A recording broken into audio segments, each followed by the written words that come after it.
Hello po, para po ito sa mga papaalis ng bansang Pilipinas. Una po ay mag-login po kayo sa etravel.gov.ph.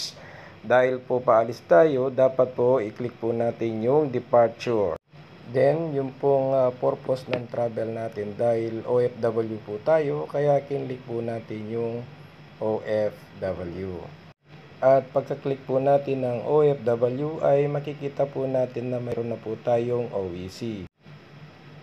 Ang susunod naman po yung travel type dahil aircraft passenger po tayo, kaya yun po yung kinlik natin. Tapos yung flight information po natin, yung ano po yung airline na sasakyan natin. At ang susunod naman po ay yung flight number po ng airline na sasakyan natin. So, tagayin po natin yung flight. Nandun po sa ticket natin yan.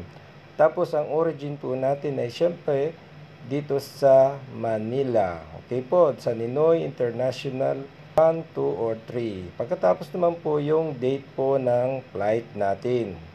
Pagkatapos naman po nun ay kung magta-transit po tayo sa ibang bansa, click po natin yung transit. So, ibig sabihin nun, magta-transit po tayo sa bansang Turkey. So, ilalagay po natin yung bansang Turkey dahil doon po tayo dadaan. Pero hindi po yung pinaka-final destination natin. So, pagkatapos nun ay ilalagay naman po natin ngayon yung kung ano pong airport doon. So, ilalagay po natin Istanbul Airport.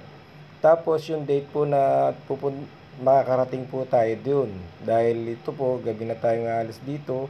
Kaya yung lalagay po natin day, yung the next day kung kailan po tayo magta-transit dun sa bansang Turkey. So, linagay na nga po natin yung date ng transit natin dun. At pagkatapos naman po ay lalagay naman po natin yung pinaka final destination po natin. Okay po. So, yan lalagay po natin yung bansa kung saan po tayo talaga pupunta, yung pinaka-final destination natin. At pagkatapos din po nun, ilalagay din po natin yung airport ng bansang yun. Okay po? So, pagkatapos po natin ilagay yung bansang yun, ilalagay din po natin kung anong araw po ang dating natin sa bansang ating pupuntaan, yung pinaka-final destination po natin. So, pagkatapos po nun, ay i-click po natin ngayon yung mayroon din po pala, ilagay din po yung address na bansang pupuntahan natin. Tapos, katapos po ng next ay ito na po yung Philippine Custom Declaration. So, kung nating to declare po kayo, ay ilagay nyo lang po yung yes. Okay po. Ayan. Pagkatapos dun ay pirmahan po natin yan. Kasi wala naman po tayong dadalhin sa ibang bansa. Okay po. So, pagkatapos natin pong pirmahan yan ay isasubmit na po natin. Ayan po, bali nandito na lahat po lang yung pinilap natin na information. So, yan na po yung summary ng ating pinilapan. Okay? So, tignan nyo pong mabuti kung tama po lahat para ma-check nyo po. Dahil dapat po tama po lahat ang ilalagay nating informasyon dito sa pinaka-final sheet na po ito. Tapos, isasubmit po natin ito. Okay po. So, ito na po ngayon yung pinaka e-travel natin. Wait nyo lang po. Dahil pagkatapos niyan ay ayan.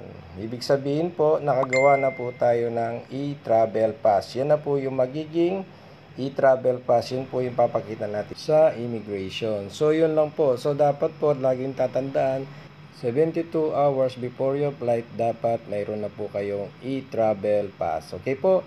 Maraming salamat po. Sana makatulong po ito sa inyong lahat. Maraming salamat po. Bye-bye.